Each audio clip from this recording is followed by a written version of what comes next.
Je reconnais maintenant Monsieur le député de Jean Lesage. Merci, Monsieur le Président.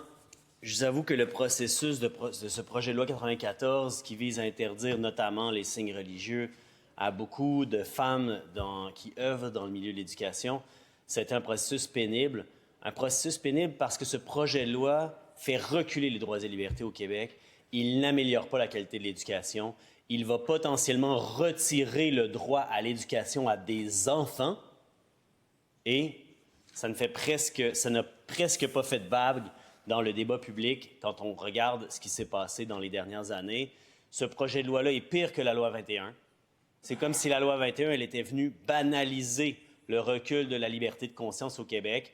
Et là, tout à coup, avec ce projet de loi 94, la CAQ s'en est donné à cœur joie et a tout simplement l'a fait reculer encore plus dans une atmosphère de quasi-indifférence. Je trouve ça extrêmement grave. C'est un recul de la liberté de conscience au Québec et ce n'est pas un projet de loi qui fait avancer la laïcité. Rappelons-nous de l'élément déclencheur de ce projet de loi. Un immense problème à l'école Bedford qui apparaît, des grands problèmes pédagogiques, des problèmes à plusieurs égards, une école dans laquelle les directions se succèdent, reste très peu de temps, pas assez de temps pour régler le problème, se passent la patate chaude, n'agissent pas. Il y a une espèce de climat de laisser-aller là-dedans qui n'est pas sans lien non plus avec les moyens que le gouvernement donne au réseau scolaire pour être capable de gérer ce qui s'y passe. Et quand on regarde les événements de l'école Bedford, qui sont extrêmement condamnables, à plusieurs intervenants du milieu qui sont venus témoigner en commission parlementaire, on a demandé est-ce que, dans le fond, cette pièce législative est nécessaire pour régler le problème? Ils ont dit non. Est-ce que vous avez les moyens législatifs? Est-ce qu'il aurait pu y avoir des interventions de gestion pour mettre pas les professeurs récalcitrants, faire en sorte qu'ils se conforment au programme pédagogique québécois et qu'ils arrêtent leurs mauvaises pratiques? La réponse était oui. Alors, pourquoi tout ce projet de loi, essentiellement, et quel est le rapport avec l'interdiction des signes religieux qui font reculer la liberté de conscience et qui n'améliorent d'aucune façon la laïcité au Québec? Il y a là-dedans, essentiellement, les professeurs qui étaient impliqués dans le scandale de l'école Bedford, ce n'étaient que des hommes et aucun d'entre eux ne portait des signes religieux. La réponse du gouvernement, bang, un projet de loi qui vient interdire les signes religieux à tout le monde qui travaille dans les écoles. Pas juste les professeurs, comme c'était déjà le cas avec la loi 21, mais même les gens qui n'ont aucun contact direct avec les élèves, même les gens qui travaillent dans les cuisines d'une cafétéria, par exemple, ou qui font, je ne sais pas, le ménage la fin de semaine. Quelle est la logique là-dedans?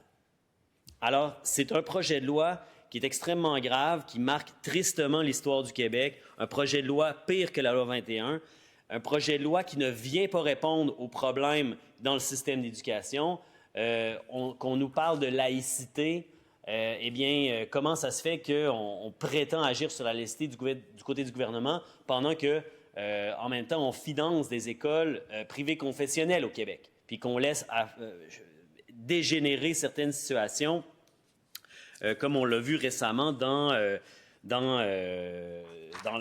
l'actualité avec notamment la mission Saint-Esprit et puis toutes les choses absolument terribles qui se sont passées là.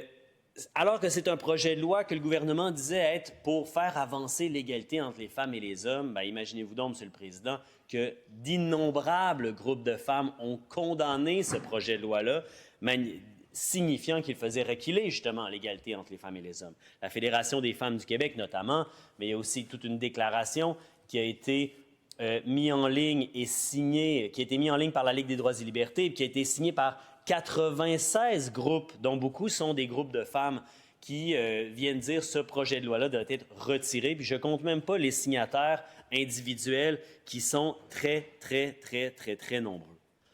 Alors, il y a eu une levée de bouclier féministe contre ce projet de loi-là, dont le prétexte est qu'il vient améliorer l'égalité entre les femmes et les hommes. On peut s'entendre sur le fait que ça ne le fait pas du tout, et certainement pas d'une façon qui serait rassembleuse, ce qui est très problématique. Il y a eu beaucoup d'amendements qui ont été proposés. Avec le changement de ministre, évidemment, Il y a eu plus de choses qui ont été corrigées que si on était resté probablement avec le ministre original parce que, bon, je ne sais pas, il y a peut-être un plus grand détachement, une plus grande lucidité par rapport à certaines absurdités qui étaient présentes dans ce projet de loi-là. Une des choses, par contre, qui me préoccupe et pour laquelle je dépose un amendement est le danger que soit retiré le droit à l'éducation à des jeunes qui fréquentent les écoles du Québec. Une jeune, par exemple, qui, pour toutes sortes de contextes social et familial, par exemple, ne se conformerait pas à l'obligation d'avoir le visage découvert lors des cours. Eh bien, dans les échanges qu'on a eus avec le ministre de l'Éducation précédent, on a bien vu qu'il y avait un risque dans la façon dont était formulé le projet de loi, que ça leur retire le droit à l'éducation. Quand on leur disait qu'est-ce que vous allez faire si ces jeunes-là décident de ne pas se conformer à la loi, eh bien, la réponse était ils iront à la maison. Puis si à la maison, ils refusent de se conformer à la loi aussi parce que ça va être nécessaire d'avoir le visage découvert dans certaines circonstances, eh bien, la réponse a été, au bout du compte, quand on a talonné le ministre, ça a été de dire on enverra la DPJ chez eux. On enverra la DPJ chez eux. C'est complètement fou. Et là, ce projet de loi-là, il va être en application cette semaine. Alors, cette semaine, il y a des gens au Québec, je ne sais pas qui. Est-ce que ça va être les directions d'école? Est-ce que ça va être les professeurs en francisation? Est-ce que ça va être je ne sais pas qui? Ils vont aller dire à ces jeunes femmes-là, qui parfois ne parlent même pas français, elles arrivent d'un autre pays dans lequel la coutume est d'avoir un voile intégral, on ne leur donne pas le temps d'arriver au Québec, de comprendre qu'est-ce qui se passe, d'entrer en contact avec la culture. Tout de suite déjà, elles qui souvent ont subi des persécutions religieuses dans leur pays, la première chose que les gens vont leur dire, c'est « bien, là, tu m'enlèves ça, sinon tu ne peux pas revenir demain matin. » Puis au bout du compte, après ça, tu ne pourras pas non plus avoir l'école à la maison. Puis au bout du compte, si tu ne te conformes pas, on enverra la DPJ. Et là, il faudra leur expliquer c'est quoi la DPJ. Mais vous rendez-vous compte de ce qu'on est en train de faire. Et ça, c'est le péril du recul du droit des enfants à l'éducation au Québec, orchestré par un gouvernement qui se prétend agir pour l'égalité entre les femmes et les hommes. C'est complètement hallucinant. Alors, Monsieur le Président, en désespoir de cause, en dernier acte de tenter de sauver encore des droits au Québec, je dépose un amendement à cet égard. J'espère qu'il sera pris en considération. Deuxièmement, ou plutôt pour faire suite à ça, je vais vous parler de l'utilisation justement de la clause dérogatoire. Comment se fait-il au Québec qu'on légifère en mettant à l'abri de la Charte québécoise des droits et libertés de la personne certaines lois? Normalement, un gouvernement, il défend les droits, mais là, il défend ces lois contre les droits de la personne. Quelle absurdité et quel recul est-ce que c'est ça? On ne pourra même pas savoir, parce qu'évidemment, on le sait, je veux dire, c'est évident, mais on ne pourra même pas avoir la démonstration que ce projet de loi-là piétine les droits et libertés au Québec. Il sera interdit par la clause dérogatoire de le vérifier et de demander aux tribunaux d'inspecter cette législation.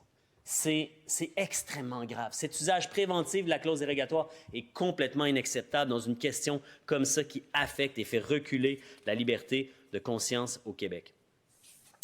Je vais m'en tenir à ces commentaires pour l'instant.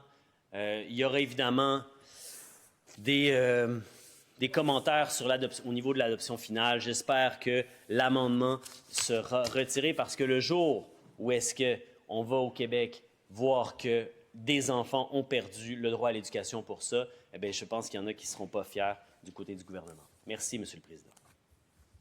Merci, Monsieur le député de Jean Lesage.